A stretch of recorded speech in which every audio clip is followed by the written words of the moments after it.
सकाळु सकाळु देखो आम अटा चकुली आलू भजा आउ निमकी रेडी होगलानी खाइबा लगी ता सांगरे सांगरे तारक मेहता का उल्टा चश्मा भी चलती देखी पारे। हाँ। कहाँ से लाऊं पैसे? अच्छे खासे 20,000 रुपए मिले। तो सांग मैंने आम घर आज लाइन पलि जेहेतु आम जानूँ जे लाइन आसबनी बोली किंतु फाइनाली लाइन पलि आसला काली राति 9टा 9:30 बेलू लाइन पलि आसला जो चलती कि 10 दिन 15 दिन जाए लाइन आसबनी फाइनाली लाइन ही पलि आसला। देख आमर बारी रे लंका फली आउ देखुच गछ गुड़ाक लंका ये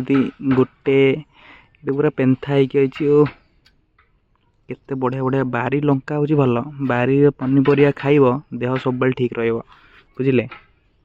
भाई मैंने तापर बही खाता धरिकी पाठ पढ़िया आरंभ करदेली कहीं पाठ न पढ़ले किसी हेनी तापर गाधे पाधे ठाकुर दर्शन कले आ देखुं आम ठाकुर घरे प्रेमानंद महाराज भी अच्छा मैंने बहुत दिन पर पुणी ट्यूशन आरंभ हो गला देखु सुमित्र पूरा जोरसोर पाठ पढ़ा चलती एमती पाठ पढ़ुची से माटी खोलीदेव मोर आम घर सुमित एथर हाफ इयरली एग्जाम में केते परसेंट आनिचु 63 कौन ताको उल्टे दियो तो गाइज कहतु कमेंट रे 63 आनी ना कौन आनी सुमित